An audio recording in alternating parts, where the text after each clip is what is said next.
All Yiggity, and we're back, and we're just gonna go ahead and say the quiet part out loud. What is up with this rent-free space we got in the head of white America? Well, we're gonna answer those questions and more right when we come back on the Keep It P podcast. So y'all go ahead and get ready.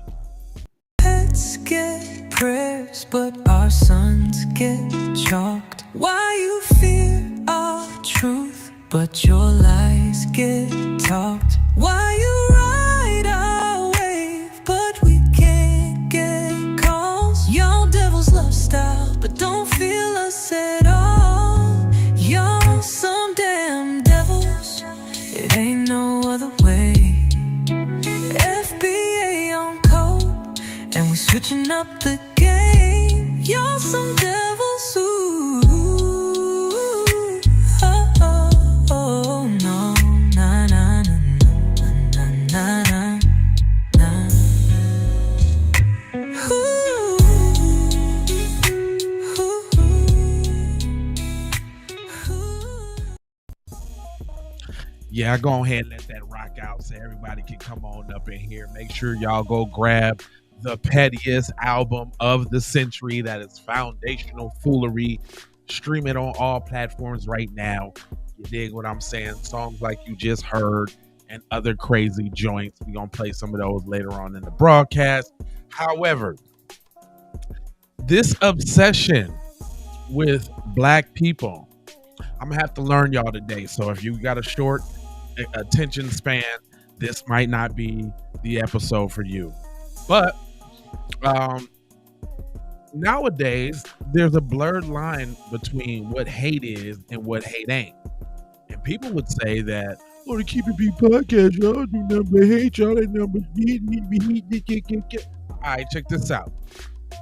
I employed Malcolm X to go ahead and sum up what that means real quick. And then I'm going to also give y'all the definition of what racism and white supremacy is by our great elder Francis Cress Welsing, right? But check this out. Black Muslims have sometimes, whether you have or not, and I think probably you have sometimes, it seemed to me, been preaching hate to meet hate. Now, that he's saying black Muslims in that point, but the same could be said about a black podcast that's just waking up their people like the Keep It P podcast. But this is a great retort. I don't advocate any kind of hate. There's a lot of talk that sounds very much like it. No, I think that the guilt complex of the American white man is so profound until when you begin to analyze the real condition of the black man in America, instead of the American white man eliminating the causes that create that condition, he tries to cover it up by accusing his accusers of teaching hate.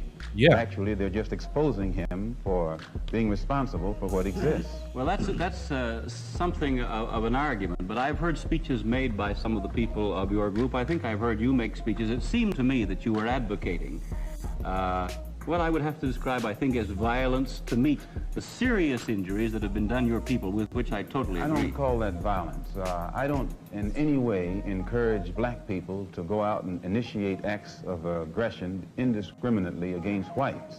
But I do believe that the black man in the United States and any human being, anywhere, is well within his right to do whatever is necessary, by any means necessary, to protect his life and property, especially in a country where the federal government itself has proven that it is either unable or unwilling to protect the lives and property of those human beings. So with that being said, just because I got a podcast informing and waking up my people and exposing them to the propaganda and showing them the real sentiment of people in the dominant society doesn't mean that I'm speaking hate. Maybe you need to check your little Kirk juice. By the way, y'all, I don't know if y'all know, Kirk juice is a real thing. I need y'all to add that to your lexicon. Any of these white people you see out here crashing out, doing dumbness, they is on the Kirk juice. I have started a Kirk juice channel on YouTube that is going to focus and feature on all the acts of Kirk juiceosity out here in society right now, today. But back on topic.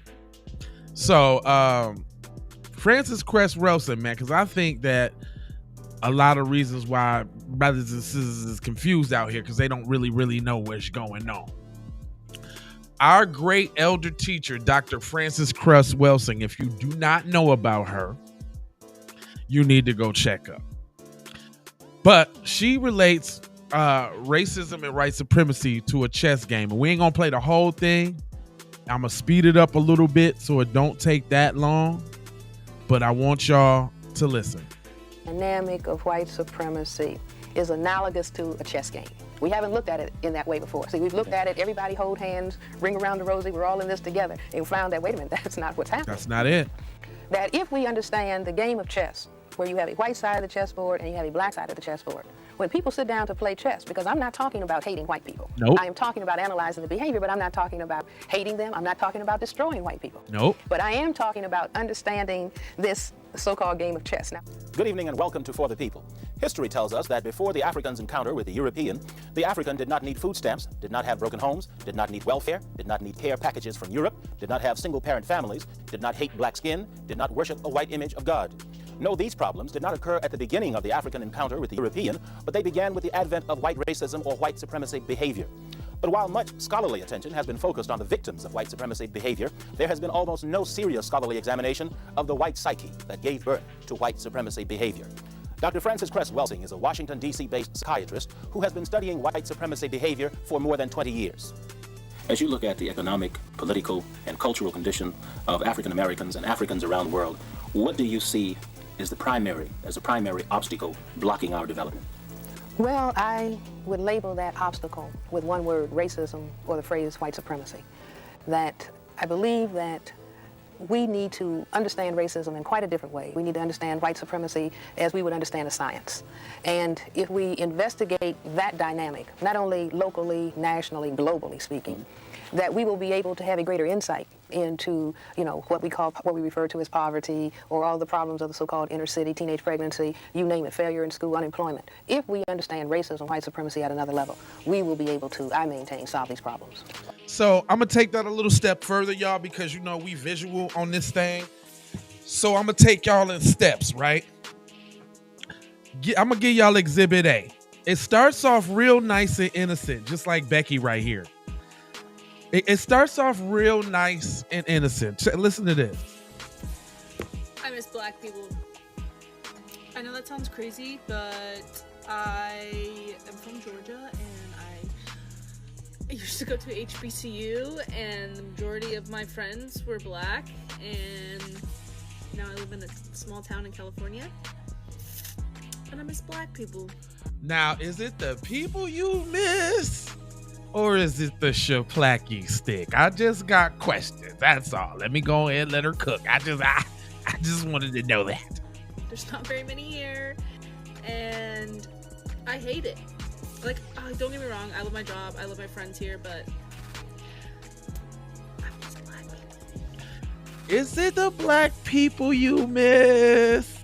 Cause that little shake, like that little reminisce. She was like, boy, the way he was tooting that thing up and beating me silly.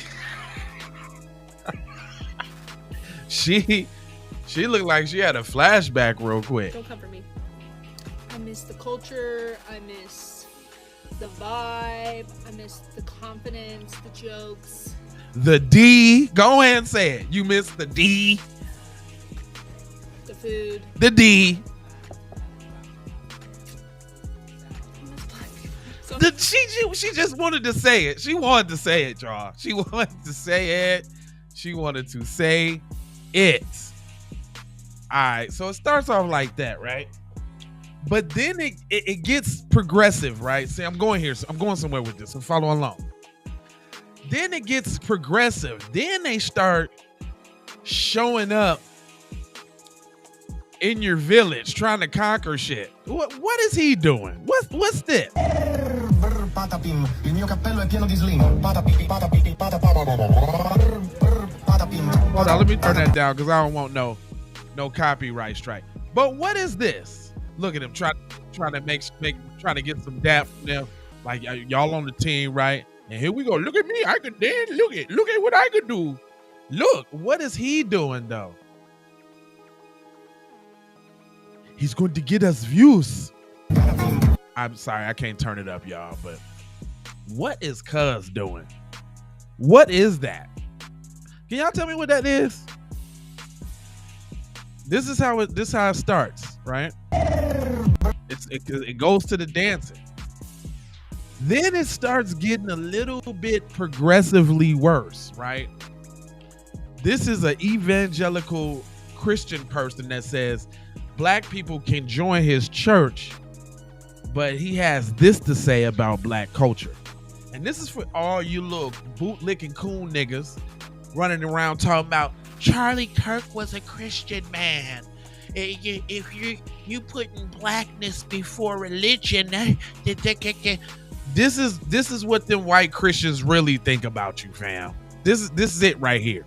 If somebody was coming into our church and they're black, and would they be eligible for membership in our church? Yes, they of course they would. They'd be eligible for membership in our church. But would they be permitted to participate in, embody, and practice what I would call black culture generally in our church? The answer is absolutely not. Why?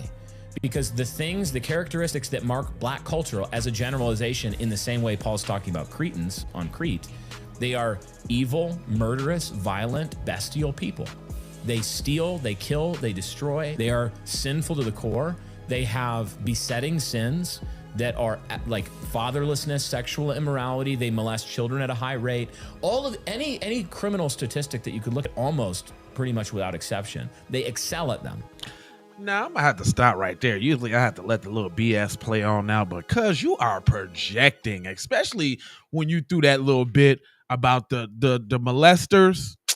Come on, cuz we know that's all white people, fam. Like you're deliberately lying. And all I'm saying is, though, is y'all praying to the same God? Black people that do that be praying and shit. Is y'all praying to the same God as him? That's all I want to know. And if so, does this Jesus got a black ear and a white ear? And does he like take in like grievances from white people and grievances from black people and then spit them out melodically? Like what's going on here? That's a question y'all need to answer yourself. Because I would venture to say that y'all ain't praying to the same God, fam. I don't know what God Cuz is praying to, right? So we got I low-key love them and miss them to let me go to their village and dance and get them hooked. Then this is the religious component, right? But let your little black ass start making some money. Then you got white boy Roy here. Meet white boy Roy. His name is Parker on his little funny ass YouTube channel. And he's being sponsored by New Amsterdam Vodka, by the way. So white people sponsor. Oh no, I'm sorry. No, he's not. That's a clip from $1 Million Worth of Game. I apologize. But he's being sponsored, I'm sure, by whiteness, because look at this, 3.8 million views on this video.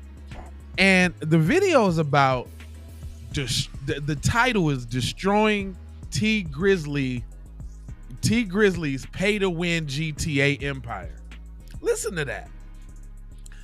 Destroying T Grizzly's Pay-to-Play GTA Empire. Now, T Grizzly is a rapper from Detroit who has his own GTA Grand Theft Auto 5 server that is exclusive to him and his people, that you could pay to get on and get exclusive straps and get exclusive wooty-woo, whatever it is. If you into that, that's what you into, right?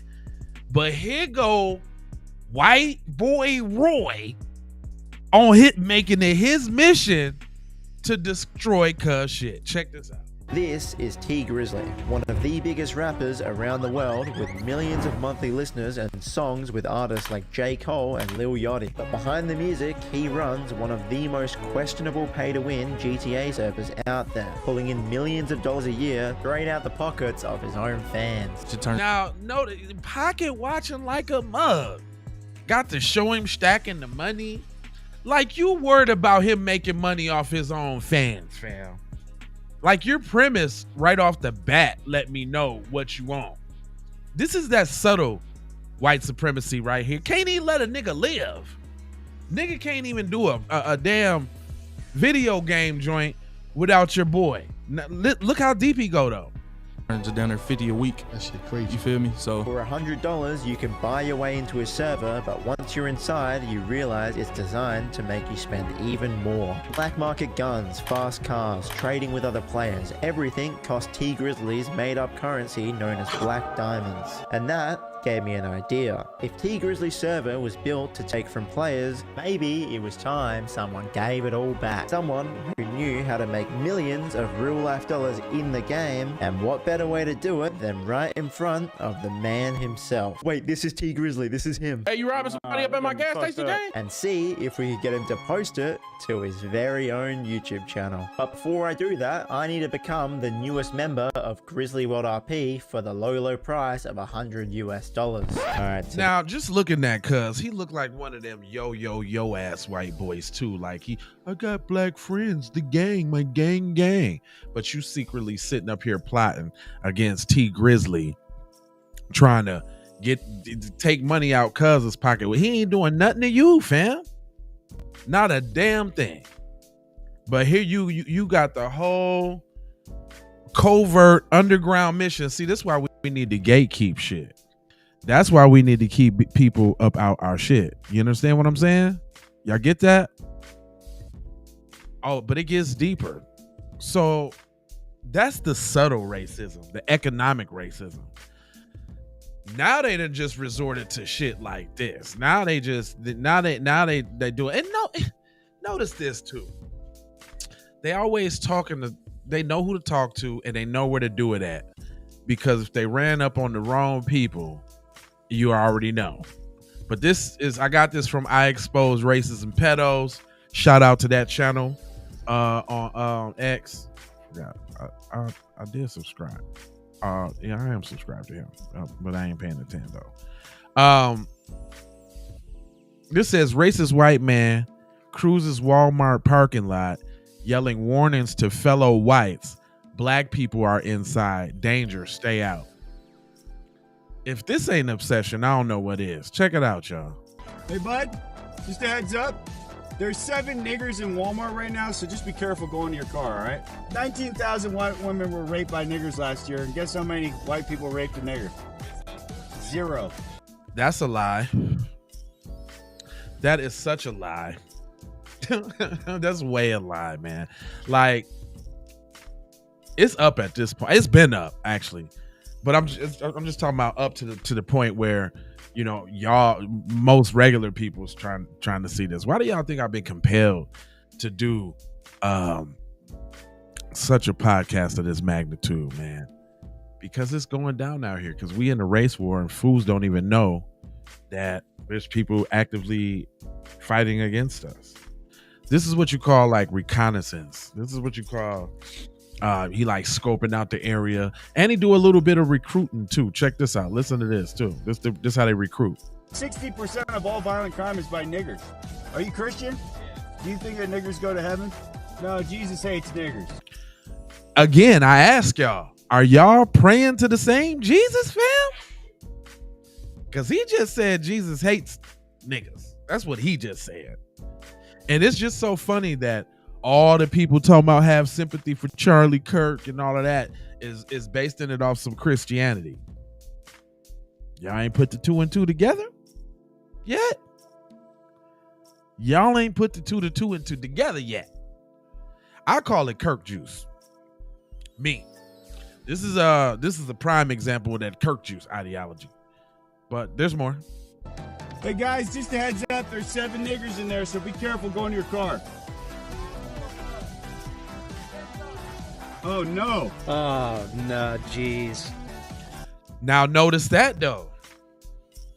I want y'all to take a look at that. See, there's some jewels in there.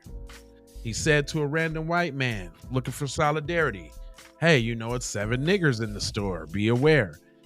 The white man said back, "Hey man, my stepdaughter's black," and that's it.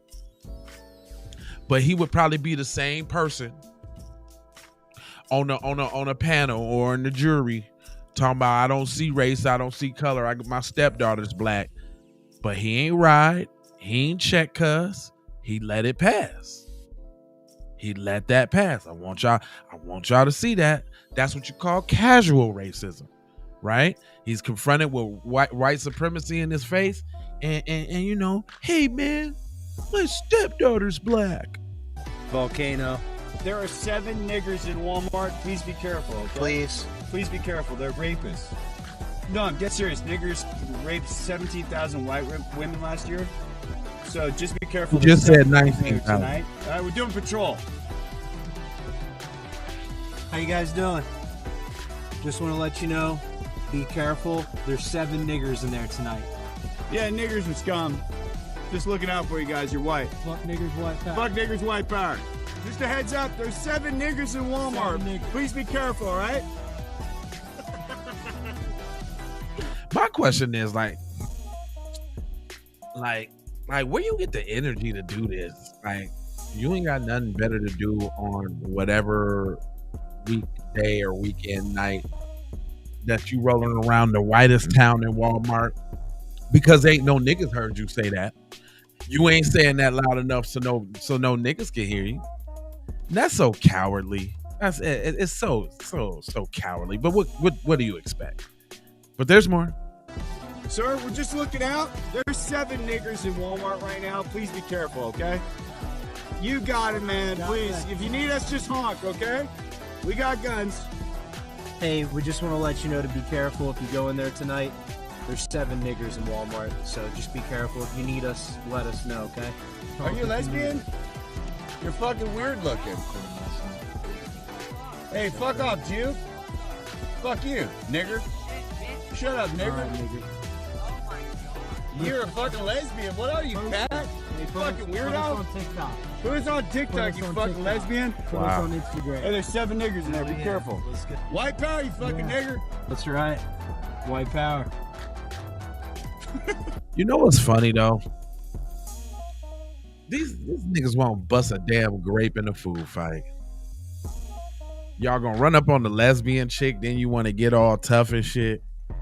But I ain't seen y'all run up on no niggas. Why you can't warn the niggas about the niggas though? Niggas don't get no warning?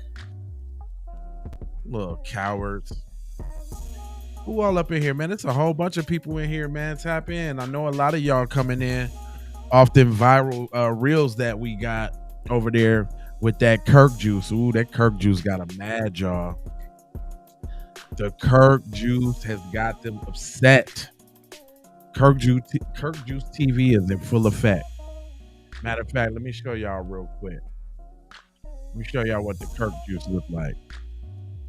Matter of fact, y'all can go check it out on the channel. The reel is blowing. This is that Kirk juice on display. Who was on the Las Vegas trip on that Kirk juice? But they mad about this. I'm talking about my comments this joint. Kirk juice. Damn, what a big thing to say. Look, your boy on that Kirk juice about to run up. Then he met up with somebody doing some Muay Thai kick.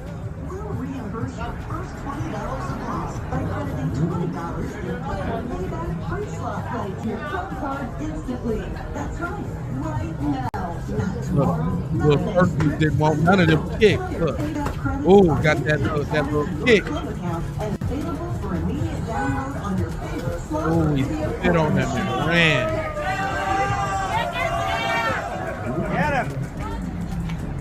Spit on him and ran. See, that's that Kirk juice on display, y'all. So I know we're going to have a lot of angry people on this broadcast and all of that coming in, but I I don't care. Y'all want to see some more Kirk juice? Because the Kirk juice is going down over there. Y'all look, check out Shorty. Shorty was look, this lady definitely on that Kirk juice.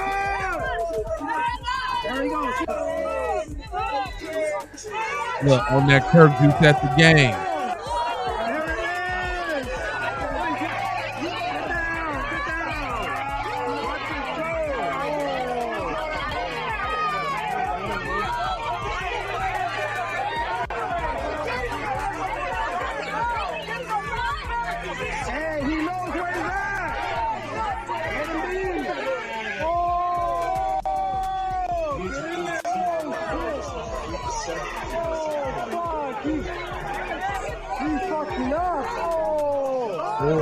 Kirk juice got her little nose split open. You couldn't do damage with her. She got her little shit split.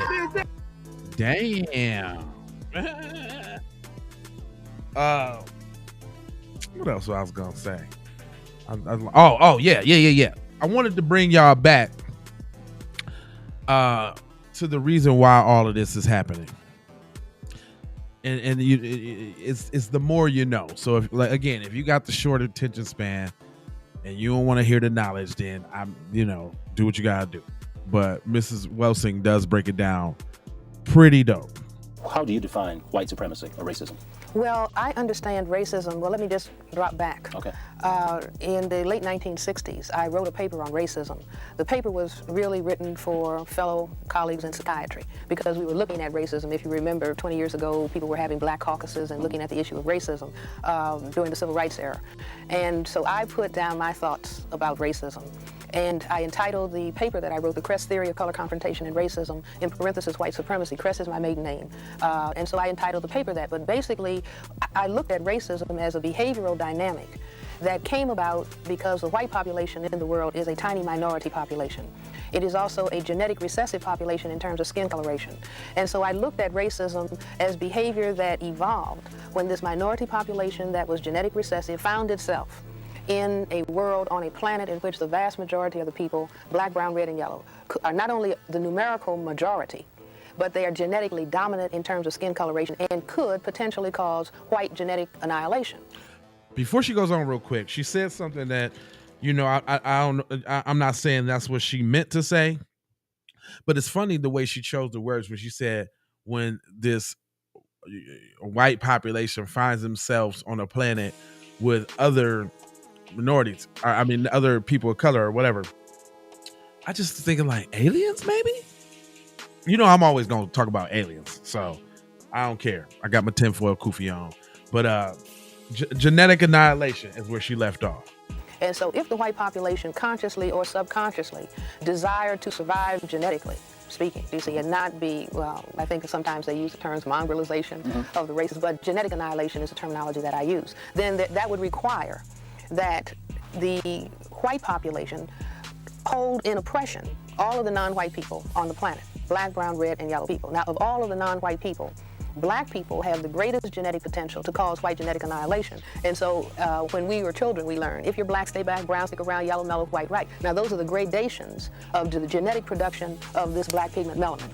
And so the more melanin you have, the greater threat to the fear of white genetic annihilation. So that's the way that I understand racism. And racism is not something that is just operative at the economic level. That racism, to use the terminology of a gentleman named Neely Fuller, who has also written about racism, that it is operative in all areas of people activity: economics, education, entertainment, labor, law, politics, religion, sex, and war. In other words, there are behaviors that are carried out across the board in all areas of people activity to prevent white genetic annihilation or to maintain white genetic survival.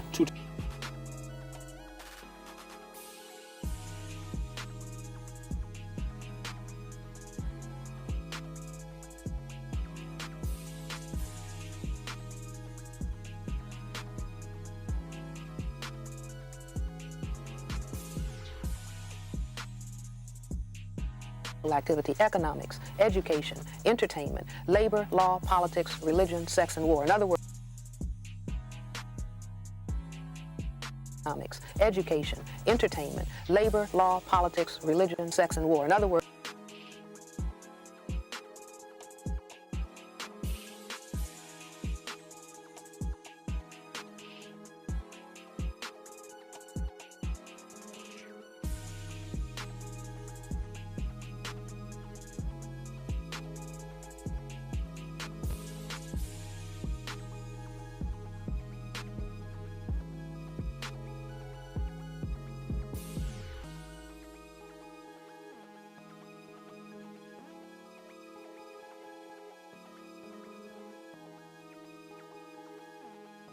Oh, I'm sorry. I'm talking.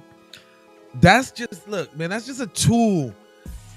These are tools that they use to support racism and white supremacy. Entertainment, sex, war, politics. Did you hear what she said? So you don't think that there's propaganda in the things that you see and hear for the benefit of what? To prevent genetic annihilation. They scared of dying off. So does that say that you got to draw a conclusion from that? The conclusion is not a good one, but the conclusion I draw from that is it is inherently in them to hate, because hate separates. And with separation, you don't get genetic annihilation. If everybody was all love, kumbaya, blah, blah, blah, blah, they be wiped out. They be gone. What's their biggest great? We want to live in a racially white society.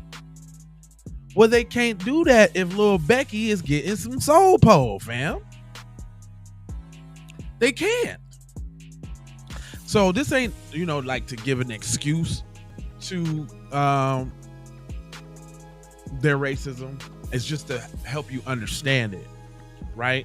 And just know, y'all, the smaller and smaller of a minority that they get, the more that they're gonna act up and act out in an attempt to try to save their race. But there's more. Words, there are behaviors that are carried out across the board in all areas of people activity to prevent white genetic annihilation or to maintain white genetic survival. Two terms, genetic recessive and genetic annihilation. What do they mean? Well, genetic recessive, the inability to produce melanin skin pigmentation, is a genetic recessive trait. A genetic dominant trait is the ability to produce melanin pigment. Now, melanin is the pigment it's a black pigment that causes skin coloration. And so the inability to produce that pigment is a genetic recessive trait. So that means if we talk about the genetics of the people that's on this earth, the lack, therefore, of melanin is out of this world, literally. I'm pointing to aliens. Aliens is my thing. Y'all can keep going with what you're going with, but they live here among us and they them people, because you can't explain it no other way. But she said a recessive gene, and people with melanin have the dominant genes. So that means if we mix our genes with anybody's genes, you get our genes. Here we go. Whereas a genetically dominant trait is the ability to produce it. And so that's why when you mix black people and white people, the product is a product of color. The person is going to be a colored person. Okay, so in a sense or two again, the Crest theory of color confrontation says what? The Crest theory of color confrontation says that racism, white supremacy, is conscious and subconscious behavior to maintain white genetic survival on planet Earth. Thanks, bro. I'm back. Genetic annihilation. Okay, what are the historical and psychological evidences that lead you to believe that racism is based in the fear whites have around genetic survival? Well, perhaps I would say, we have history, and we have, hundreds of years of oppression, what non-white people refer to as oppression. Sometimes it was referred to as colonialism, imperialism, slavery. For example, I say slavery was a phase of white supremacy domination. Do you see that? Reaching out, going into Africa, going into Asia, going into other countries, but certainly going into Africa and bringing African people, 50 million people were taken out of Africa, going into Africa, enslaving people and bringing people, to different parts of the world. So we have a historic record that demonstrates not only when white people came to this area of the world, there were brown people here, Native Americans, the various Indian nations, millions of people, you see. We was here already. I hope y'all know that. Who are today even living on reservations, do you see? And they were slaughtered and they were taken off of their land. And they too could cause white genetic annihilation. In other words, if there was this mixing, you would have white genetic annihilation or, not white genetic survival. Now, is the fear whites have around genetic survival the only thing that fuels white supremacy? Or is there an economic component to it? No, I say that the deep underlying, I'm a psychiatrist, and so I'm accustomed to looking for the core, of behavior. In other words, what is underlying behavior? People come and ask a psychiatrist, why do I do what I do? If the answer was just at the surface level, they would be able to see it themselves. Sometimes you have to look very deeply to see, what is fueling, what is underlying this? And so I say that the fear of white genetic annihilation fuels all of the activity that we see. I mean, it's not only a fear of genetic annihilation, but there's also a sense of inadequacy that goes along with that fear. You see, and I say that one of the major evidences of a sense of genetic inadequacy is I would say, the obsession to tan. You see, I mean, physicians, white physicians, every summer in this area of the world, also in Europe, will tell the white population, be very careful about staying in the sun. But the white population, says, and it maybe not everybody, but certainly large enough numbers for it to be a real concern. I have to have a tan. I don't think I look good unless I have a tan. Now, the very tanning mechanism is bombarding cells in the skin that customarily or normally would produce a melanin pigment, so that the skin would be normally brown or black, okay? But if those cells have a deficiency of an enzyme called tyrosinase, then they can't go forward and produce melanin pigment. But if I bombard those cells with ultraviolet rays, light rays, I can force the cells to produce small quantities of the tyrosinase enzyme and go forward to produce a melanin pigment. You see, so I say that obsession about having to have color. How long has white supremacy been in existence on this planet? Well, I would go back 2,000 years. I would go back to even Greek and Roman times. I mean, if we bring to mind a map of the world and we see this gigantic continent of Africa, and then we see the very tiny countries that are atop the continent of Africa, Europe, and if we look and visualize on the northern tier of the Mediterranean, Greece and Rome, so that when you had the white population, 2,500 years ago coming into Africa, there had to be the awareness that white genetic annihilation was possible. And to the extent that people will say that the Greeks were white, or the Romans were white, with all the intermixture that was going on with black people in Africa, then there had to be, there had to be the maintenance of a white population, or saying, well, the white population is going to have certain privileges and the non-white population is going to be denied those privileges. Otherwise, everybody would have been colored. You see, because you certainly had more people in Africa than you had in, the tiny area of Europe. And so if there was just a genetic blending, everybody, blending together, then everybody would have been dark. But if everybody is not dark, then that means that there's a segregation going on based on the ability to produce melanin skin pigmentation, and I say that that's white supremacy. How does your perception of racism differ from the traditional perception of racism? Well, I'm not sure what you would call the traditional, but maybe the traditional view says that racism came about as a result of certain kinds of economic activity.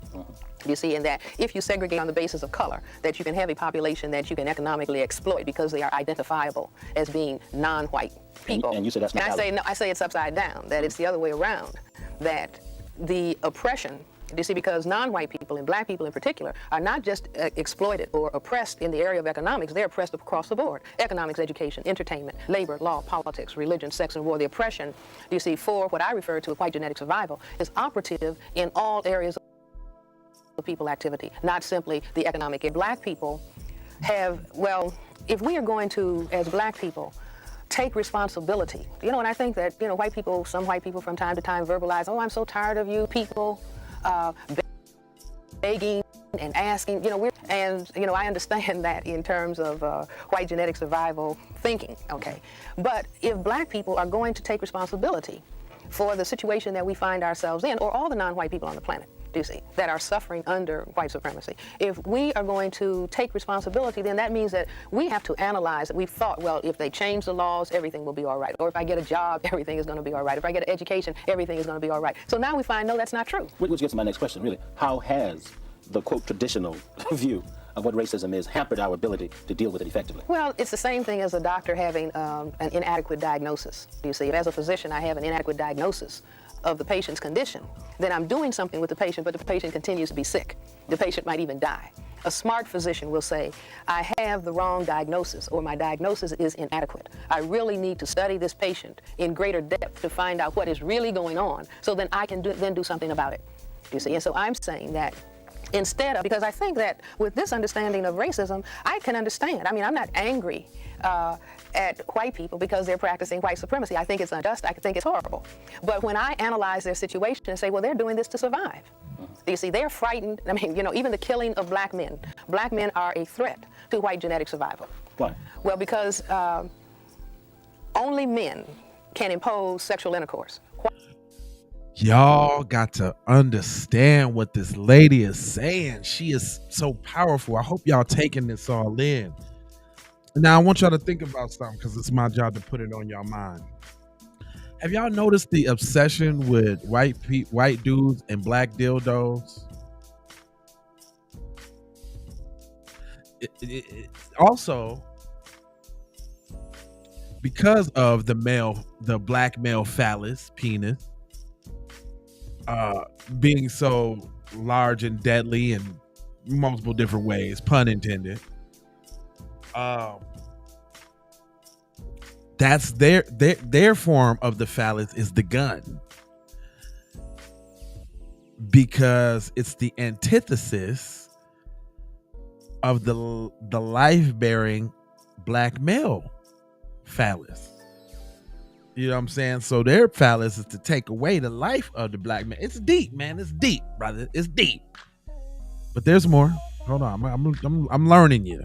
White males coming out of Europe impose sexual intercourse in Africa on, African women. Women cannot impose sexual intercourse. White women cannot impose sexual intercourse. Black women cannot impose sexual intercourse. Do you follow what I'm saying? That's basic physiology. Do you see? Because let's say if a woman said to a man, "You are going to have sex with me," and he says no, and so I pull out an M16 rifle and I say, "You better." Do you see? If I frighten him, then he'll lose the erection. Right. So the male cannot be forced, but males can force females. White males can force females. Black males can force females. So that the fear of white genetic annihilation centers really on the black male. Do you see? And that was why I say the Republican Party could win an election by talking about Willie Horton. Mm-hmm. Do you see? Because talk about Willie Horton. What do you... Well, do you see that Willie Horton? Willie Horton. Here's a black male who raped a white female, was let out of prison and raped a white female. Everybody, the white females, that is, got very frightened by that, we are told. Do you see? But I say that what was really being stirred up, not only in the white females, but in the white males also, was here is a black man, do you see, who is invading white females, and that is how white genetic annihilation occurs. Do you see? And so I say that is the deepest issue in the brain computer of white persons on the planet Earth. So when we speak in terms of, hold on, Charlie Kirk, last post. Let me show y'all what. Let me show y'all what Charlie Kirk's last post on X was. Let me show you real quick. So y'all, I'm gonna show y'all a real-time example that this sister is a spot, and I do mean spot on. Hold on real quick, because I got to come with the receipts. Hold on. Let me see Charlie Kirk. Oh, I'm just looking it up real quick. Y'all tap in. What's up, fam? I see you over there tapping in. G, I appreciate you tapping into the broadcast. I'm just trying to learn them today.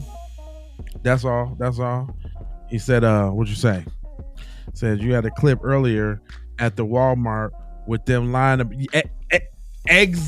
Exactly. But this one though, look at Charlie Kirk's last post. Hold on, y'all. Before he died. Check this out. And don't tell me they scrubbed it. Oh yeah, they scrubbed it. Cause his last post before he died, it was a picture of the white girl on the train with the black man standing above her talking about America will never be the same. Hold on. Oh, they scrubbed it, huh? Oh, here we go. Hold on. What's it? Charlie. Official black woman just for the murder. Yeah. No. Yeah, here it go. Right before he died. You see this? America will never be the same. Stoking them little white girl fears. Yeah, that's dangerous. That's dangerous as hell. It's so dangerous that cuz got popped in the neck. And it wasn't even from us. But hold on, there's more though. I'm learning, y'all. Hold on. This disappearance. And we as black people, white females, and that is how white genetic annihilation occurs. You see? And so I say that is the deepest issue in the brain computer of white persons on the planet Earth. You see, this fear of this disappearance. And we as black people, we don't really understand that. I mean, because we cannot disappear based on genetic annihilation. And that's, brothers and sisters, y'all don't understand. This is deep. They've been at war with us. They've been at race war with us. since we fought to get off them plantations, fam. Tuskegee experiments, the jab. Remember when the jab was out, man? How they was offering niggas 3-5s to go get the jab.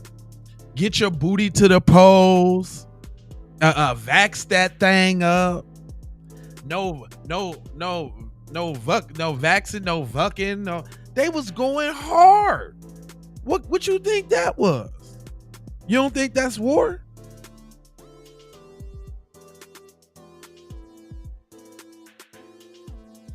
There's more. As a matter of fact, under white supremacy, black people try to get rid of the color. Right. You see, and find it very difficult to get rid of because the pigment is so very powerful. Okay, but that's skin bleaching. That's black Republicans. That's all these bootlick niggas talking about Charlie wasn't a racist. He was just telling it like it is. Remember when she said entertainment, religion, politics? Religion got some of you niggas fucked up out here. And it's doing a great job.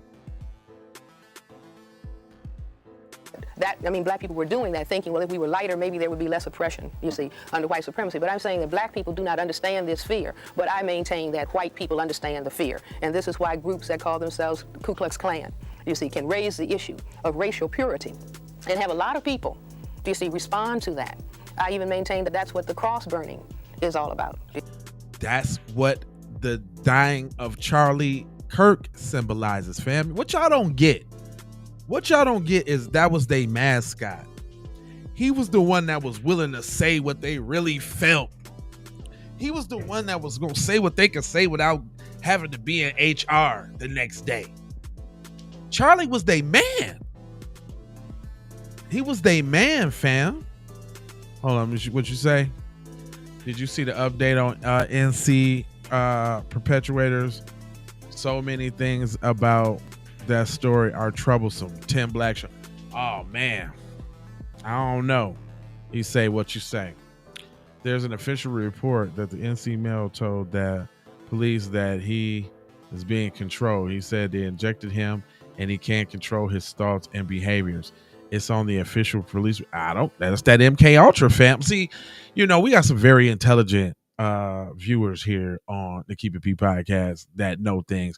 And, sometimes I explain things and I don't want to seem like I'm preaching to the choir because I know we know, but these is the broadcasts that need to be spread out there for everybody to get this sort of kind of information.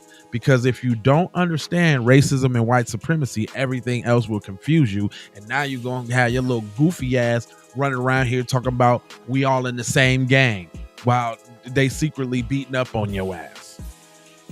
I say that the cross, if I hope we can talk about this in a mature way on television, but if you have a view of the male genitalia, do you see? So you're looking at the testicles and you're looking at the phallus. That if the brain makes an abstraction of that, you have a cross. Do you see? And so all of the, mongrelization of the races or the white race is going to disappear. And so that is altogether symbolized in a cross and burning of the cross, do you see? Which is a statement of that this is what the black male's genitalia can cause the annihilation of the white race. And so, lynch the black man, castrate the black man. If a black man gets out of line, then burn a cross on his front lawn, do you see, and kill him. I say that these are the deeper issues that are not talked about at the surface level. People say, oh, I never thought about it like that. I mean, I've had white people say that. Oh, I wondered why. I didn't understand why, you see. Now, when every white person hears that, they may not respond, but somebody has to explain behavior. You mentioned the word castration. How prevalent is that in world history? That is, people being castrated. Well, I say that is peculiar to white people dealing with non-white people. I mean, there's no record of black men castrating white men. There's no record of black men tampering with the genitals of white men. Tampering with the gentle. Come on, man. The problem is, man, we got a lot of people for whatever reason that's scared to speak the truth because obviously speaking the truth has some dire consequences. But this mirror has to be held up to people, man. That's why you ain't never heard. Some of y'all probably ain't even never heard these words before. Some of y'all ain't even never heard these thoughts and these ideas from a brilliant sister. I'm talking about and this is a psychiatrist we're talking about, somebody who psychologically is breaking down the profile of people who are inherently racist for genetic survival. So now we begin to see that all the things that are portrayed on us in society is nothing more than a projection.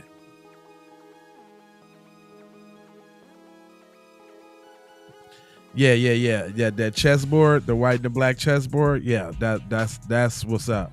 Oh, but there's more. I'm gonna learn y'all. Y'all got to get this today. Hold on. You see, and so if a scientist, a behavioral scientist would say, well, this is very interesting. Why would this occur? What is behind this behavior?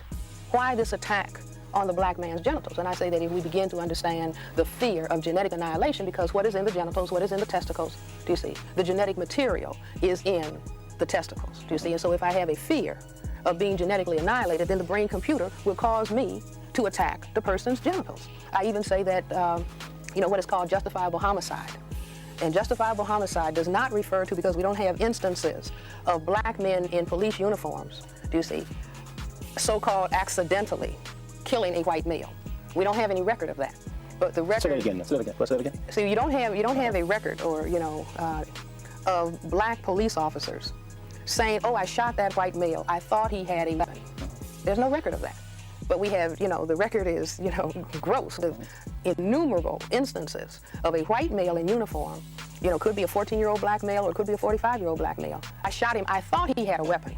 And then that's called justifiable homicide. Now I say deeper, what is going on is that within the white male's brain computer is he looks at the black man and he thinks about the black man's genetic power that resides in the genitals. And that in his mind subconsciously is a weapon.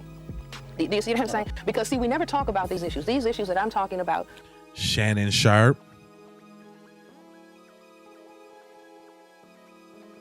Y'all remember Shannon Sharp? The little white girl talking, I want give me some black babies. Put some of them big black babies in me. They had to fry cuz. Oh no, you got to come up off of 50 million for that, fam. You see, I would guess that they've never been talked about in the history of television. You see, to talk about what is actually going on around this issue of fear of genetic annihilation. So that I thought he had a weapon and so therefore I shot him. Well, he does have a genetic weapon, if you want to call it that. And I say that also accounts for the language that is used, the great equalizer. I wish we had a blackboard because, again, to go back to looking at the male genitalia, and you can see if the brain makes an abstraction, it's going to be a cross. Okay, if you look at a lateral view of the male genitalia, you have something that looks almost like an L. You see, if you turn that around 90 degrees and you have something that looks like this, and it's an abstraction of a gun. And then we call that the great equalizer. You see, and then it's worn at the level of the genitals and at the hip level. Wow, is this deep? I knew this stuff, but I'm just saying, did y'all know this? What's up, Tia Mama? How you feeling? Yeah, it's deep, y'all. It's deep. So basically what she just told y'all is that you're at war and you're walking around armed already. Your uniform and your penis is your uniform in this race war that has been going on, and we still got people. They're like, oh no, it ain't no. Yeah, you might as well assume, fam. You might as well. It ain't been this big uproar and outcry over Charlie Kirk over nothing, fam. This is the quintessential explanation of where Kirk juice comes from. But there's more. Oh, hold on. Was that it? Hold on.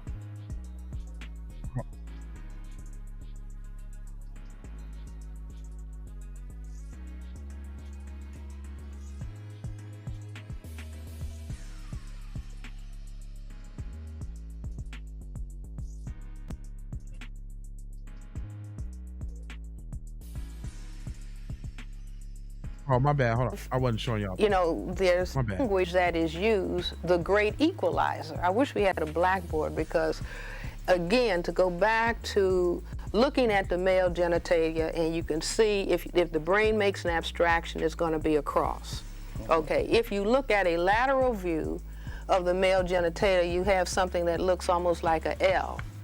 You see, if you turn that around 90 degrees and you have something that looks like this, and it's an abstraction of a gun. And then we call that the great equalizer.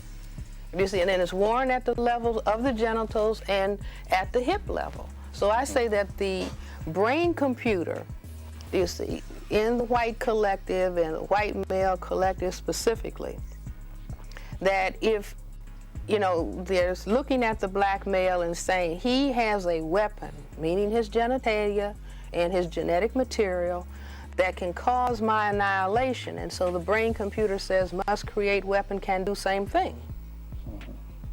Do you see? And then that turns out to be the gun. An effective response to white supremacy. Your opinion on the civil rights movement as an effective response to the...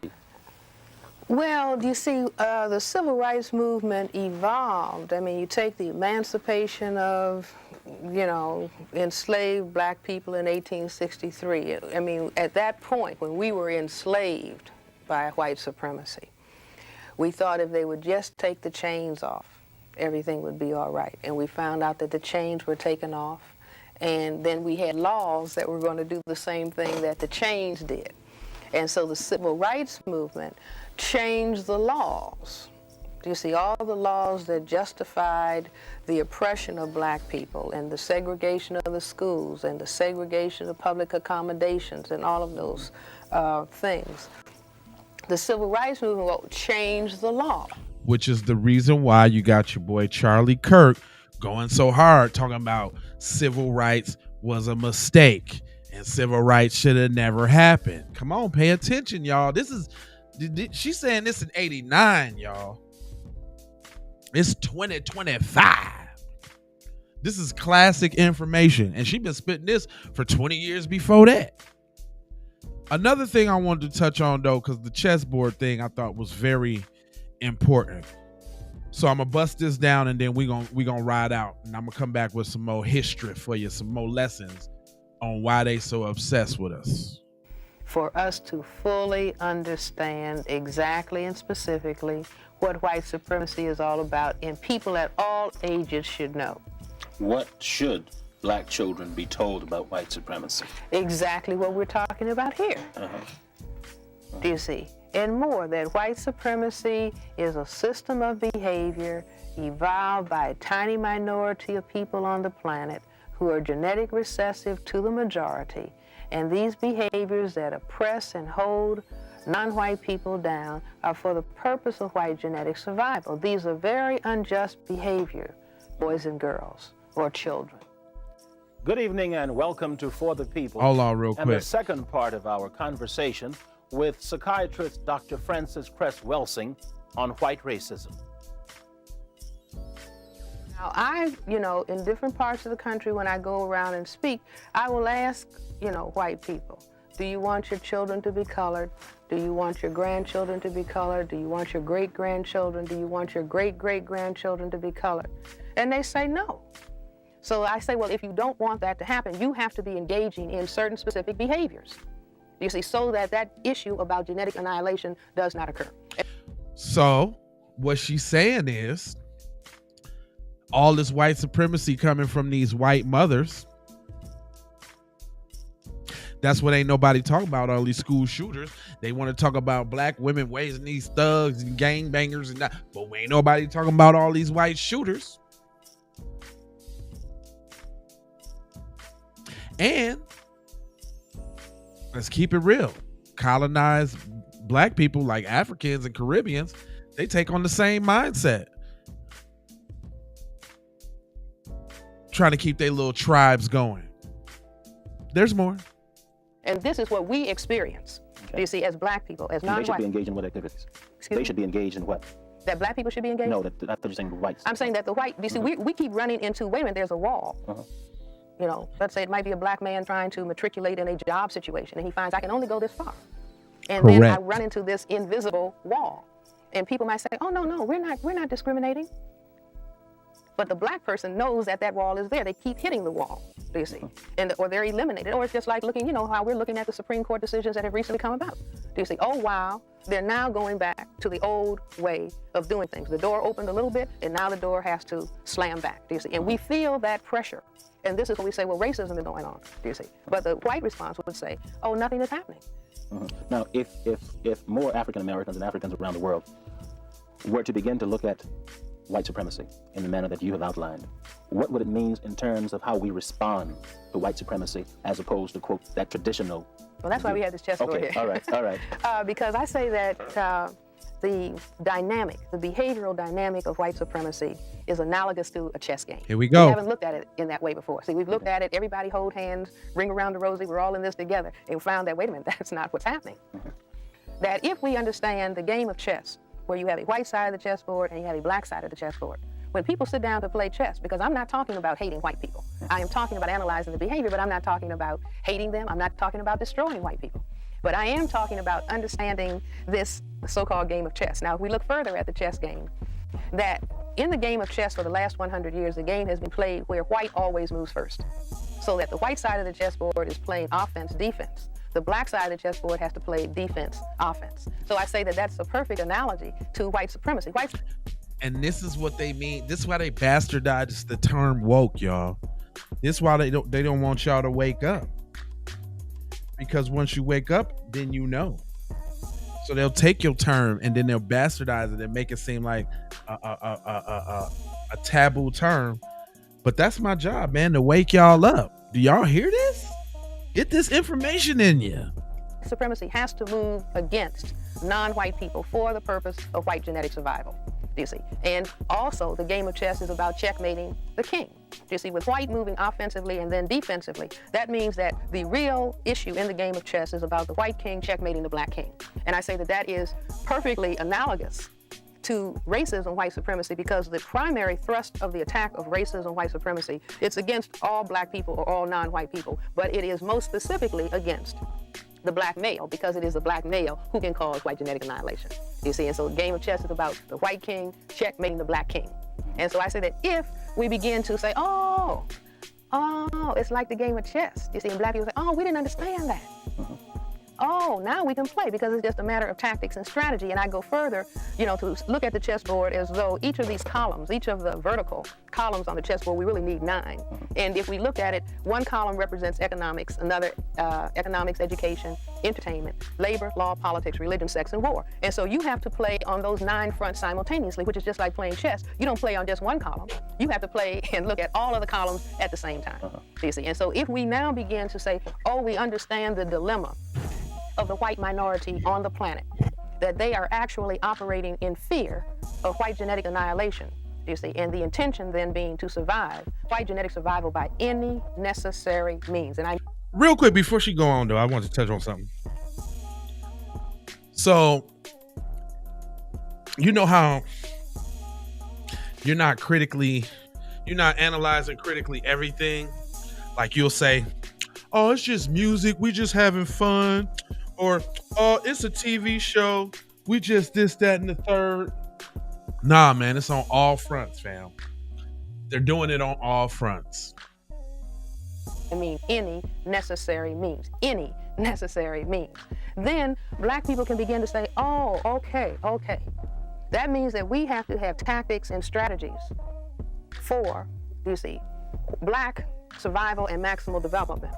In the presence of this continuous onslaught, we will give up completely, you see, begging and pleading. That all of that energy, like 90% of our energy as black people in this area world, is being spent begging and pleading. You see, but that would be analogous to the person who is playing the black side of the chessboard, begging the white side to let them win. So if you were playing the black side of the chessboard and you start asking the white side to let you make some points, they ought to take you to the nearest mental hospital. That's not the way the game is played. You see, the same thing with basketball, the same thing with football. Is that why we're back now to the Supreme Court going back and undoing? Right, well, you see, I say that it's that cycle. In other words, white supremacy, you can look at it as Mr. Neely Fuller does as, having 4 phases: establishment, maintenance, expansion, and refinement. And so after you go into refinement, you have to go back to establishment. So what do you think of the goal of equality? Well, I think that the issue about equality the dynamic of racism, as I have analyzed it, white supremacy is coming about because people feel unequal. Do you see? People feel, well, somebody else has a dominant genetic trait that can cause my genetic annihilation. And so that's the game that's on the table. And so equality, you see, you cannot establish equality when you have that dynamic going on of somebody feeling, I have to have everything, or I have to be in charge, either because I'll be genetically annihilated or because I feel genetically inadequate. I have to try to balance that out. Or I'm ordained by God, or because Jesus told me to, or because it's my right to in the Bible. Come on, y'all. You gotta think. You gotta think. By having all of the money, all of the jobs, all of the houses, all of the things that are decent, do you see? And I can only feel balanced out if I'm looking at the people who I really look at as genetically dominant to me, if I can reduce them to a state of inferiority, and then I can say, see, I'm superior. Rap music. Notice how we went from conscious rap to what we got right now. You think that was just because we love the gritty street? Nah. It's all a plan, fam. Social degradation of a people's culture makes them real easy to exterminate. Anybody heard of Nazi Germany? These are the steps that was taken all the way up to them people getting put on them on them trains. Just so you know. It starts with the media. It starts with the music. Starts with the TV. Then you got outward racists. Remember these dudes? Remember these? Hey, bud, just a heads up. There's 7 niggers in Walmart right now, so just be careful going to your car, all right? 19,000 white women were raped by niggers last year, and guess how many white people raped a nigger? See? Raped a white girl genetically. 19 niggas. Genetic annihilation. That's all he's saying. We're scared. The black people are taking over. We're going to be wiped out. That's what he's really saying.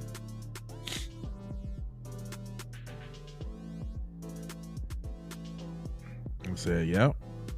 Great enlightenment. R&B music to trash music. Hell yeah. Ain't no girl, you know I love you. Ain't no more of that. Now is bitch, get your teeth on my dick and my in and my big and I whip it with the it and I in the it. Come on, man. It's for a reason. Hold on, but there's more. I ain't done learning y'all yet. Hold on. Now that's the dilemma. And I have said, when I wrote the paper, The Crest Theory of Color Confrontation, I said the challenge to white behavioral, it's a challenge, or the challenge to white behavioral scientists, to help the white population locally and globally become comfortable with its color and its minority status in the world. How do you do that? Well, first of all, by talking about it.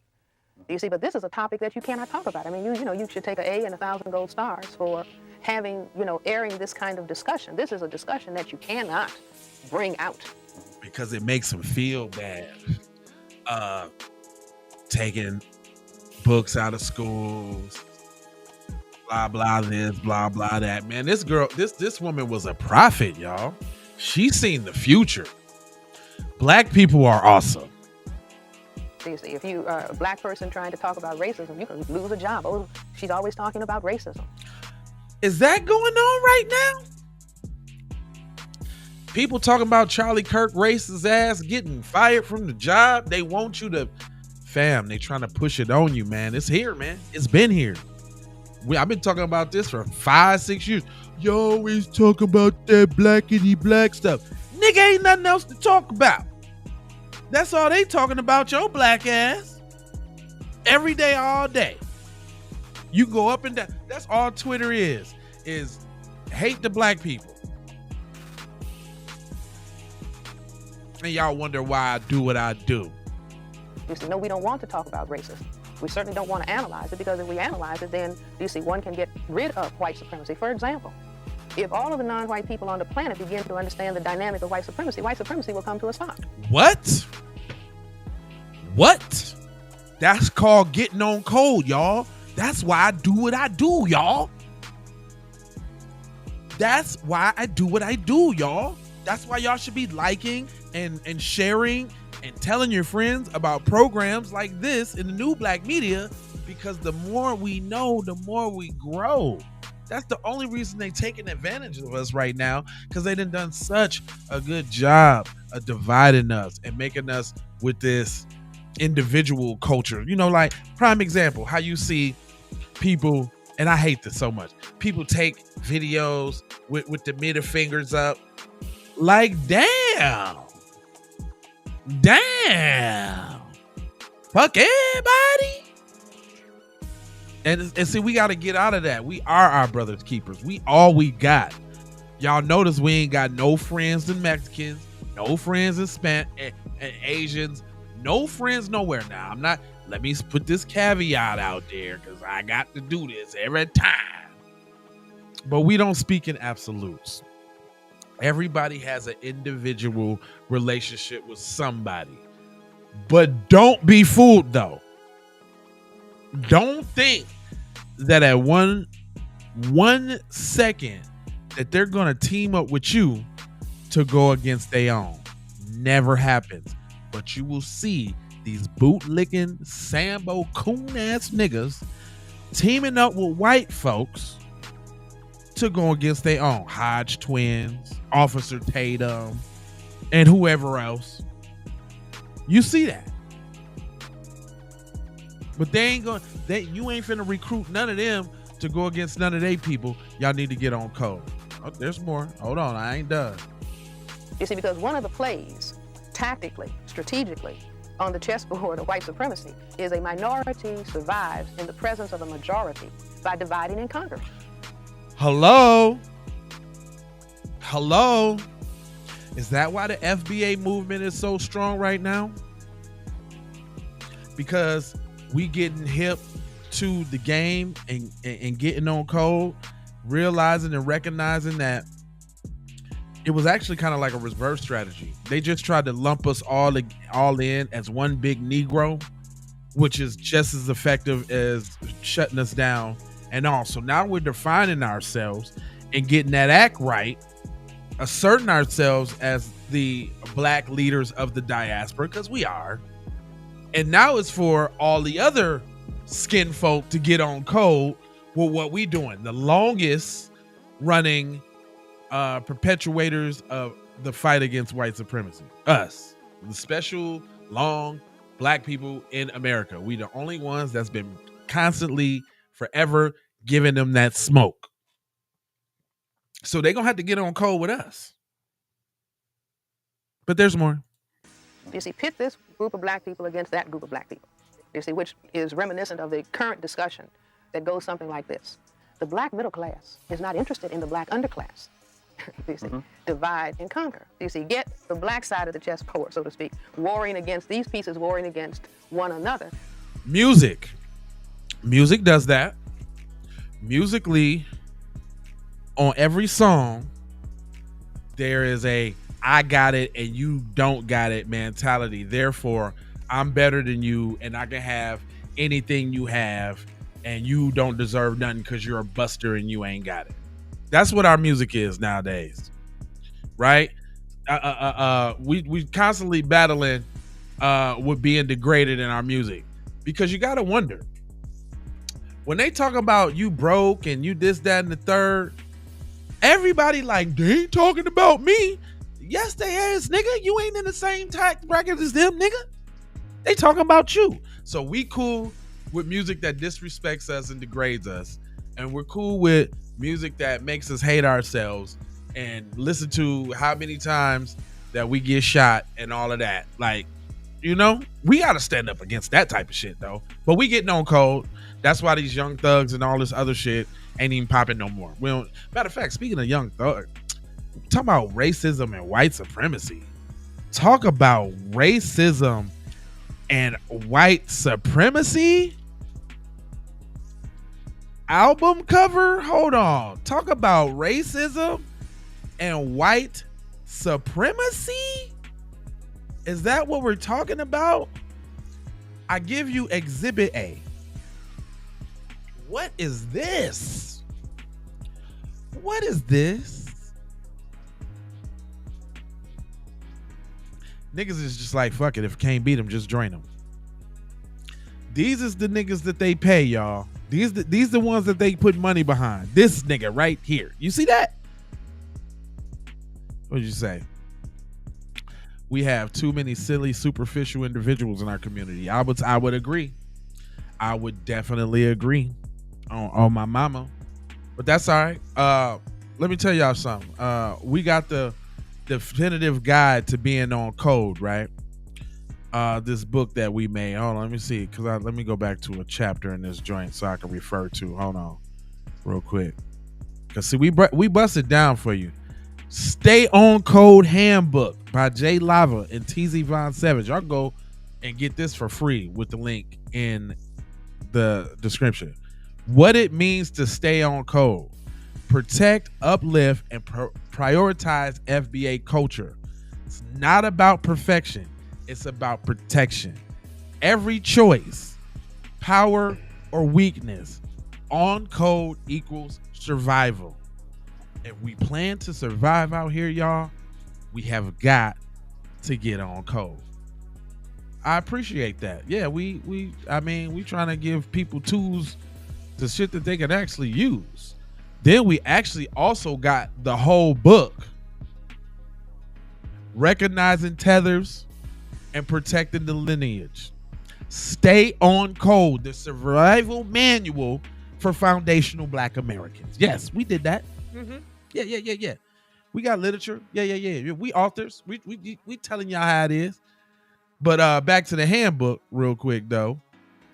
Let me go through a couple of these slides. We got some definitions. We even tell y'all how you can be on and off code. You're self-checking yourself. You know, did I help FBA today? Matter of fact, look, y'all, this is what I'm talking about. I don't just talk it, I live it. I was driving the other day, and I seen this Black lady laying on the ground, and kids was standing up over her crying and shit, and cars just zipping past. Nobody had nothing to say about nothing. I'm like, what the hell? So I goes over there and I pulls over, man, and this is a little bit of the interaction. This is a little bit of it, because I'm like, nobody would believe this shit. That's why I had to. That's why I had to do it. But check this out. Check this little interaction.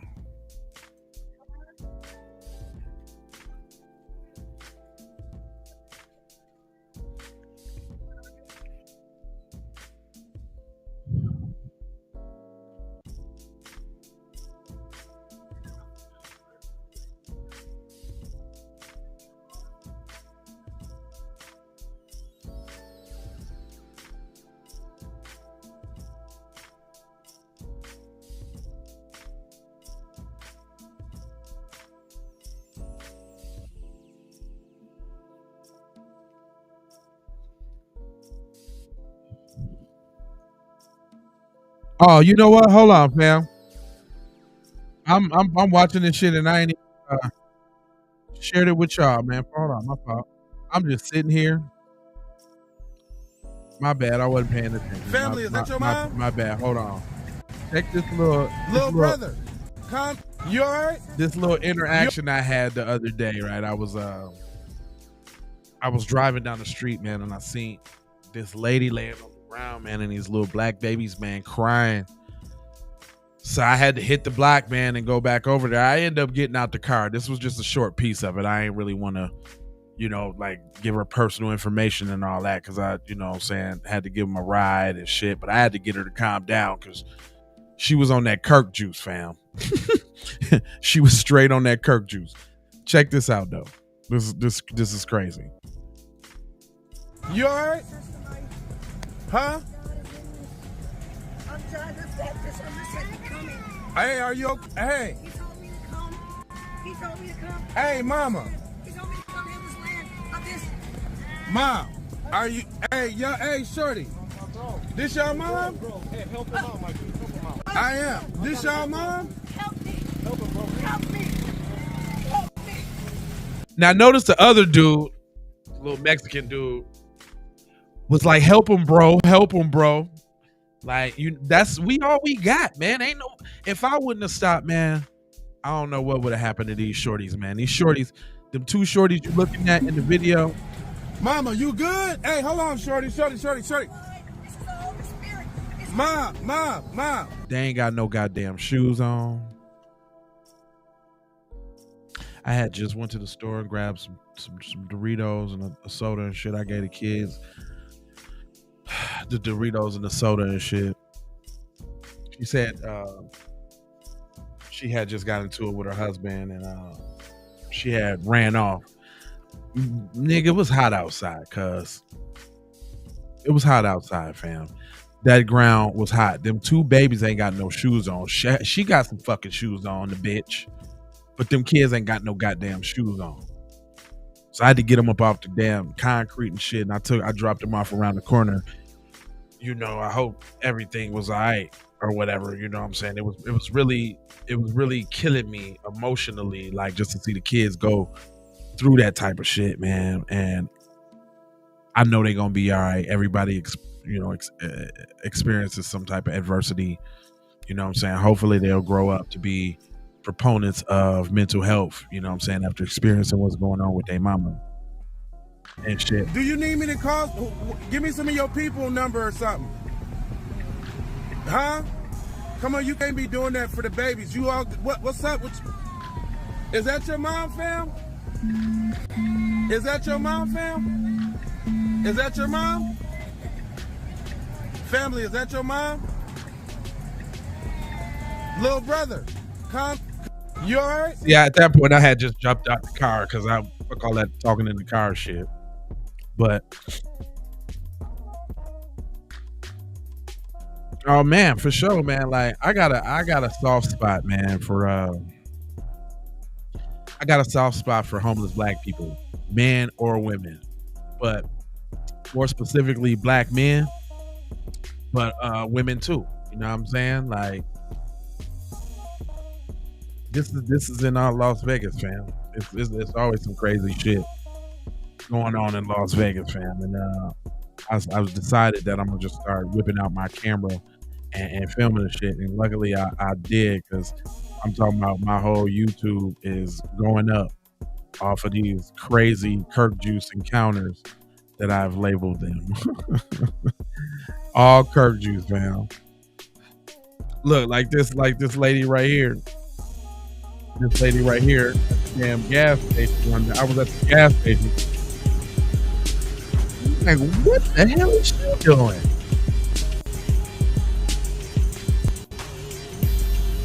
Like, what is that? If somebody could tell me what that is that they see. If somebody could tell me what she's doing.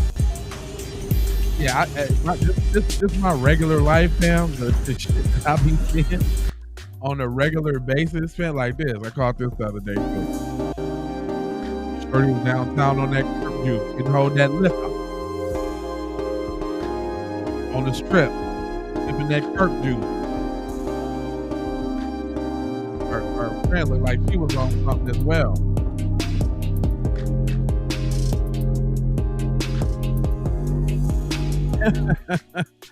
I be catching it, fam. I be catching all type of drama and madness. Matter of fact, what y'all need to do is go to that Kirk Juice TV. Hold on, because we just started that. That Kirk Juice. Hold on real quick. Let me show y'all what Kirk Juice looks like. Because Kirk Juice is in full effect.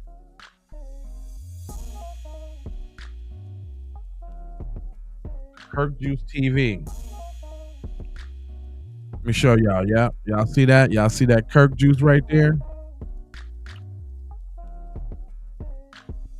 We just starting this channel out. It's finna feature all the scuffles, skirms, and viral chaos of the Kirk Juice world that we live in. Matter of fact, I've been spreading Kirk Juice all across all the channels, really. So don't hesitate not to use that in your lexicon. They hate it. White people hate the term Kirk Juice, and I'm making it a phenomenon. So please share the Kirk Juice. Okay, he said no one should be homeless on their own land. You're right about that. You know what? You're right about that. Yeah. You're right about that. That's real deep, T. For real, for real. But man, I appreciate y'all rocking with me so long. We got a lot of people in here. I see hundreds of people on the broadcast, man. I don't know if y'all watching at work, but y'all can say hi, F you, boo boo, you stank, your mama. Y'all could have said something up in this. Oh, look, Kirk Juice just tapped in. What up, Kirk Juice? Kirk Juice just tapped in. You know what I'm talking about? What up with you, Kirk Juice, man? You know what I'm talking about? I was giving you a little shout out on the Jane, on the thing. You know what I'm saying? Teasy Von Savage up in this joint, of course. You know what I'm saying? T up in here. We got FBA Strong up in here. Who else we got up in here that tapped in? Who was this? Goldtronic Gold. Yeah, okay. What up? You family now. You done tapped in. That's what's up. Look, we got somebody we even got somebody in another language. It's funny that they got a raccoon for the profile picture. Look at that. I don't know what the hell they said, but whatever. They up in here trying to do some sort of kind of hate, and nobody cares. Nobody cares. Yeah, we're gonna give them some love, peace, blessings, and some aloha. But I'm gonna have to play a couple of these songs before I go high. Because first off, I need y'all to go get you one of these. We coming to Washington to get our check. I need you to have one of them. If you ain't scared, I mean, I know it's kind of big words.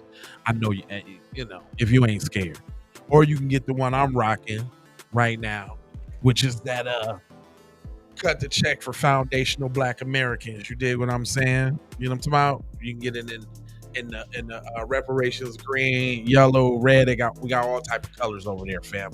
Go get you some colors. Matter of fact, if we don't got the color, you can hit us up personally and we'll make the color and send it to you. How about that? We also got, you know, them get on code joints, man. Respect the lineage and get on code, because that's what we need to do. We got them for the men and the women, because we don't need no divide between young and old. You see what I'm saying? Don't forget that we got the definitive, you know what I'm saying, stay on code survival manual for foundational Black Americans. That's about, what's like 47 pages, 40, 50 something pages. Nothing but, you know what I'm saying, that dopeness, you know what I'm talking about? Then we got the most pettiest, and I do mean pettiest, album of the century, foundational Foolery, with hits on there such as Cow Coochie, Wrong Cookout, White Devils, Hoop Dreams. We got it's a couple nice parody joints on there. You know what I'm saying? For you to go ahead and get into. But I'm not gonna hold you. I'm gonna mold you, fold you, and scold you about being on code. And you know I got 4 words for you. I need you to go ahead and subscribe for the vibes. I need you to go ahead and like for the spike. I need you to comment, your vomit, share if you care about getting Black empowerment everywhere. Please do that on the platforms that we are on, Jones. And just to bring it all the way home, let me look you square in your whole optical retinas. Look, they took my green screen down. I don't know how. Let me see if I can put that back up. It's kind of whack. It took my whole little green screen down, y'all. I don't know why. Let me see if I can get that back. But anyway, love, peace, blessings, and aloha. I'm out the door high for sure. You already know how I listen to this song before you go high. You go deep. Down on that couch, candlelight and all, say it's delicacy, but I just gotta pause. You got questions, so do I. Why your tongue deep where the moon is down on that couch, candlelight and all, say it's delicacy, but I just gotta pause. You got questions, so do I. Why your tongue deep where the moon reside? Oh, why you back there, baby? Hey, ain't no flavor that crazy. You call it culture, we call it wild. That ain't cuisine, that's denied.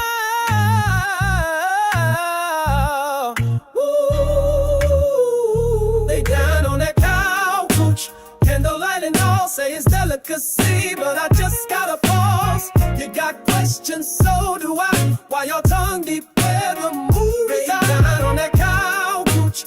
Candlelight and all say it's delicacy, but I just gotta. Hey, since y'all still around, I got some more songs for you. Here we go. Yeah, yeah. Oh no, no. Y'all really thought, nah, we don't do that. Let's talk about it. You pulled up like you knew the code. Didn't bring nothing, not even a fold. Auntie squinting like, who this clown? Unc said, don't let him sit down. You laughing too loud, trying too hard, mimicking slang, but your soul off par. Said you brought vibes, that's cute, but we peeped your plate, it's piled high. You ain't even say grace, didn't look to the sky. You ain't kin, no past, no ties. Now you outside, wondering why around here that don't count as fruit. Love, ay, who told you pull up like that? Nah, with no play, no name, no pass, yeah. You ain't fam, can't dance, fall back. Now you outside reading group chat recaps. You ain't getting no invite, oh, oh no. You ain't get no invite, oh no. Get probed up like you knew the code. Didn't bring nothing, not even a fold. Auntie squinting like, who this clown? Unc said, don't let him sit down. Are y'all still around? Are y'all still here? Oh, y'all must want to hear some more songs. Okay then, here we go. Let's get prayers, but our sons get chalked. Why you fear our truth, but your lies get talked? Why you ride our wave, but we can't get calls? Y'all devils love style, but don't feel us at all. Y'all some damn devils, it ain't no other way. FBA on code, and we switching up the game. Y'all some devils, ooh, oh, oh, oh, no, na, na, na, na, na, na, na.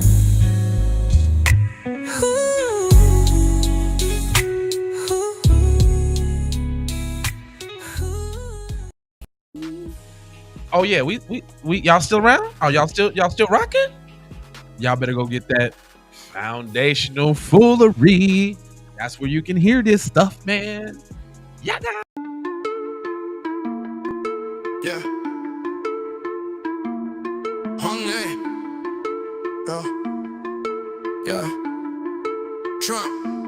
Trump ain't let the GDs out. No. Just some tweets and a photo op clout. Facts. Talking slick like he free in the block. Cap. But Larry's still locked. Y'all better stop, huh? For real. Trump ain't let the GDs out. Nope.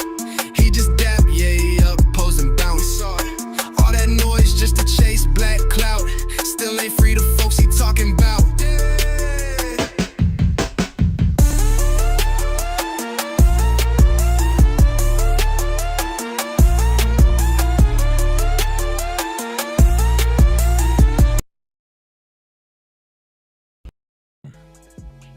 Fam, I'm telling you, this album bangs, fam.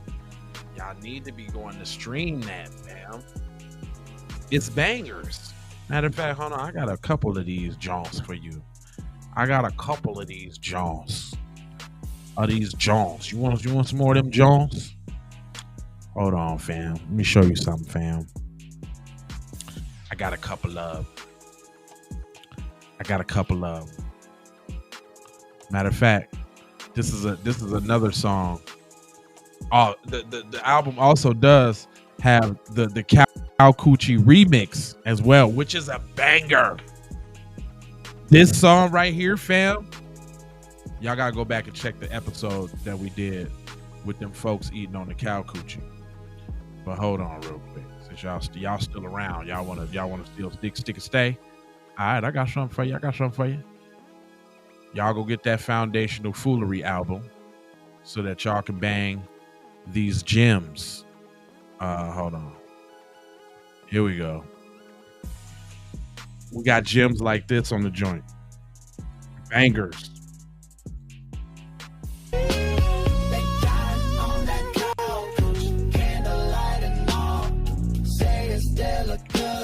But I just gotta pause. You got questions? So do I. Why y'all tongue deep where the moon reside? It ain't steak, it ain't brisk, that ain't what's on they plate. That's the move. Love from the UK. Served up well done late with the side of shame and a sprig of time. You eating cow cooch, talking about it's divine. On that cow cooch, candlelight and all and all. Say it's delicacy, but I just gotta pause. You got questions? So do I. You are. Why y'all tongue deep where the moon resides? I'm telling you, this foundational foolery. It got. How would you do that? On there. Hold on, let me see if I can find another one of them bangers for y'all. When I was in prison, you know. Hold on, real quick, y'all, and go check out the reels too. We got hella good reels. This is another song on the album that bang. Hoop dreams, Becky schemes, took the bag, shattered the team. Love the fame, not the soul. Now we ballin' just to fill the hole. She saw the contract, not the pain. Sipped and Chardonnay, playing games. He lost his rules, trying to flex. Now he missing love, gaining stress. I'm a mama warned him, but he chased no. Now his checks got nowhere to go. From courtside love to lawyer calls, Becky got it all when that empire falls. Mama warned him, but he chased your snow. Now his checks got nowhere to go. From courtside. Hey, that's a banger. Y'all gotta look, man. Keep It P podcast has got a lot for you guys. Okay, you go stream good music. Oh, let's not even forget about the foundational, the FBA album Teezy just came out with. Teezy just dropped a bomb FBA instrumental album that y'all need to go cop with songs on there like Professor Black Truth and J Lava. Let me see. Phoenix T Analog, I think. Look at that. Look at that. This album right here. Phoenix T album. He made a song to me. Isn't that dope? Thanks, bro. I appreciate you, sir. That J Lava bang.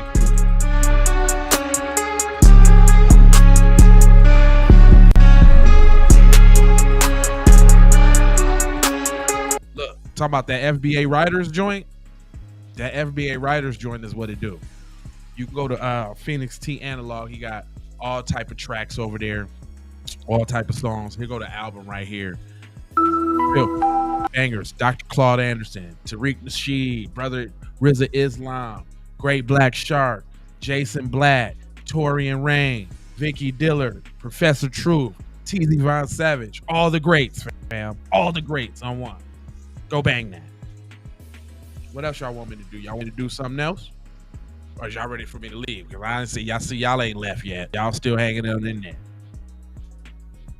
Y'all ain't left yet? Okay. All right. I don't mind. I got time today, cuz. I got time. Let me see what I want y'all to know. I told y'all about the shirts. I told y'all about the music. Yeah, that's pretty much it, man. I'm finna go, man. I love y'all, man. Thanks for tapping in with me, man. Love, peace, blessings.